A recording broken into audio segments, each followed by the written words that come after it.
Once in a while, I make a video really for myself or for my younger self who could have really used this. I think today is one of those days. Hi, darling. Welcome back to the channel. If you're anything like me, you tend to make life harder for yourself than it really needs to be. So today I'm going to share 5 things that have made my life easier. And I think one of them you might be surprised to hear from a meditation teacher, but stay tuned. Now, I want to be really clear that this is not to dismiss or minimize the difficulties in anyone's life. Life is rough, especially right now. I don't think anyone gets through life unscathed, but it's about kind of understanding the nature of mind. As a meditation teacher, one of the things that I'm most interested in is understanding the nature of mind, understanding our human psychology. And while there are things that we cannot control, there's a lot that we can shift in the way that we think about things, the way that we respond to things that can really either make our life more difficult and add unnecessary suffering, or make our life a little bit easier. I also want to say that I am not a master at all of these, but I've tasted enough of the fruits of these insights or these things that I'm about to share that make me really feel excited to share what I wish I knew and some of the insights that I wish I had developed as a younger person.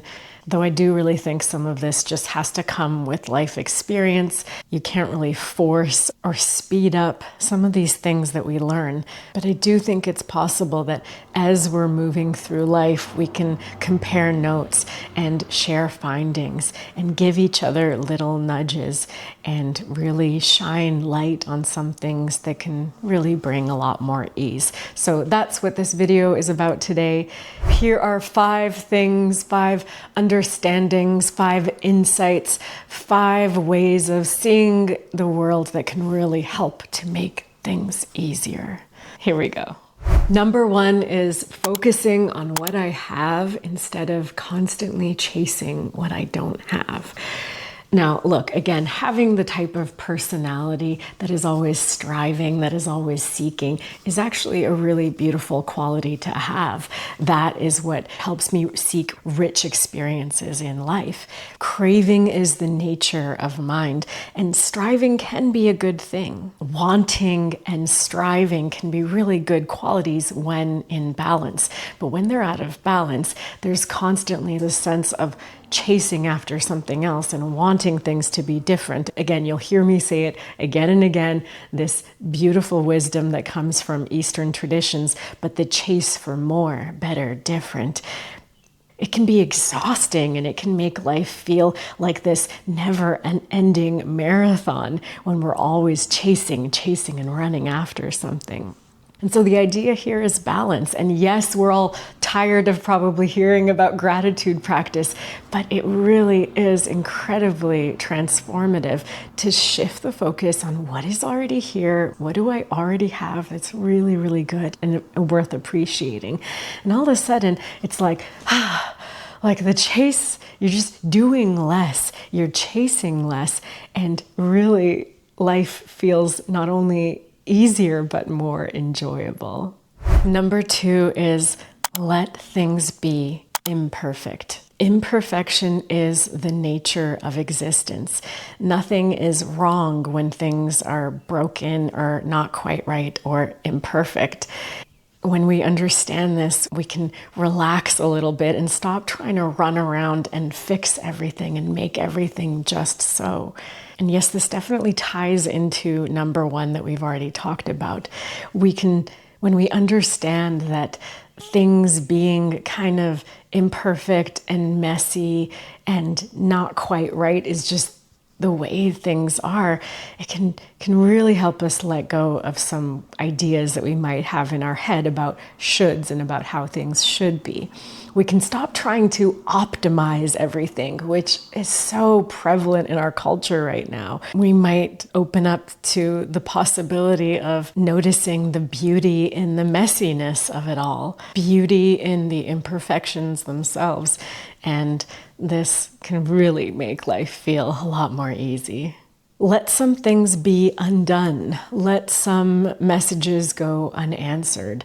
Let things just sort of be imperfectly as they are, including yourself, including your mood, and including things that happen today.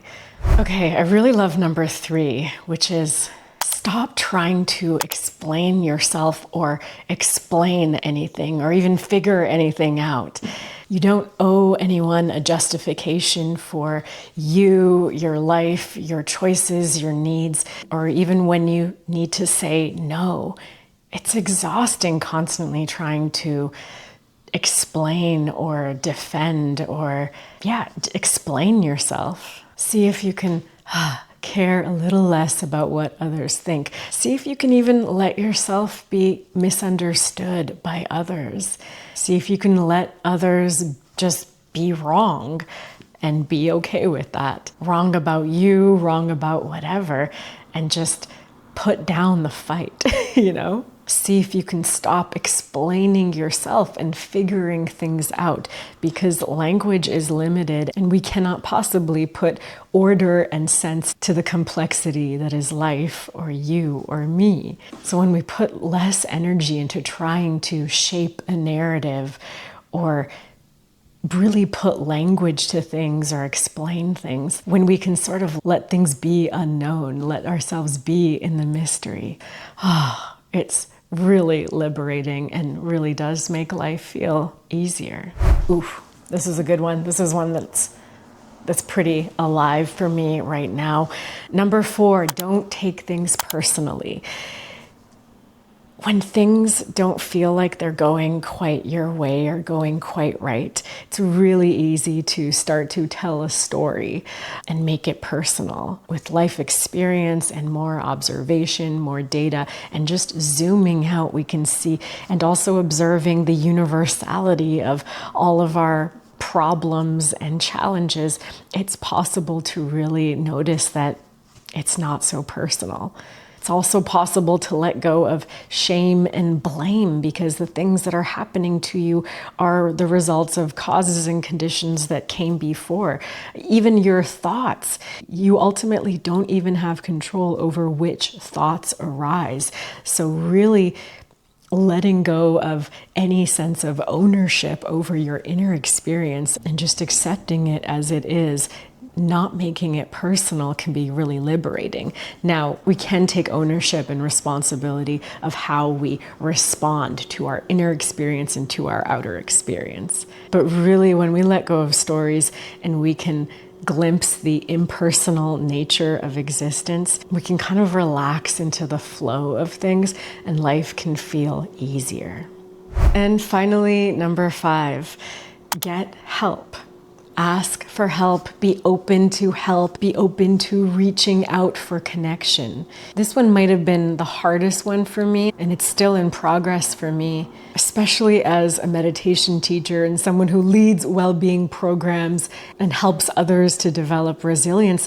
There is this sense that, I should be self-sufficient, or I should be so resilient, and I have so many strategies, and I do, and I'm so proud and grateful that I have all of these. I don't even want to say proud. I'm grateful that I have all of these strategies, but it's like this idea that you have to do it all alone. I'll share a personal story here. So years ago, when I was in my late 20s and going through a really dark chapter in my life, my family doctor suggested medication to help with some of the things I was going through. And I had such resistance. Toward it. And the doctor was this older British man. And I'll never forget what he said. He said, Parisa, you're not going to get brownie points for just white knuckling through this and just doing this all on your own. And it's so interesting in so many other areas of life, it felt easier to accept help, to get support, to take medicine for something. But when it came to inner struggles, emotional, mental, spiritual struggles, it was like really, really hard to accept that I needed something, really hard to accept that I could lean on something else. It was really hard to accept external help. Maybe you out there somewhere watching needs to hear this, that you don't need to do everything on your own all the time. And connection is a really important part of our journey. And there are supports like medication, which, by the way, I took for a year and a half, and it helped me fortify my practice. It helped me use my strategies and really implement them more deeply into my life. And I'm not giving medical advice here, but there's just that reminder to be open to the possibility that it doesn't have to be so hard, that there is help if you reach for it, and life can be a little easier. And I'm gonna throw in a bonus one here, which is classic self-compassion. It's when we're super critical and when we fight and resist and maybe on some level judge ourselves for what we're going through, where we add this whole layer, this whole extra layer that's just unnecessary. So when we have self-compassion for ourselves, when we really allow ourselves to feel seen by ourselves and cared for by ourselves and others, is when everything just gets a little bit easier. And none of this, by the way, is letting yourself off the hook, right? There's actually research that shows that self-compassion is actually more effective if we do want to make any positive changes in our life. So everything that I've talked about, whether it's focusing on what you appreciate, whether it's letting things be imperfect, remembering not to take things personally, and reaching for help, they're all expressions of care for yourself. So when life gets really hard, probably the best thing we can do is pause and ask ourselves, how can I make this a little easier for myself right now? Difficulty and hardships and challenges, I mean, this is the friction in life that helps us grow and expand and builds character. I just think life already has enough of it. And when things are too hard, then you're not really operating in a space where you can use the hardship and the challenges and the friction to grow and expand and wake up.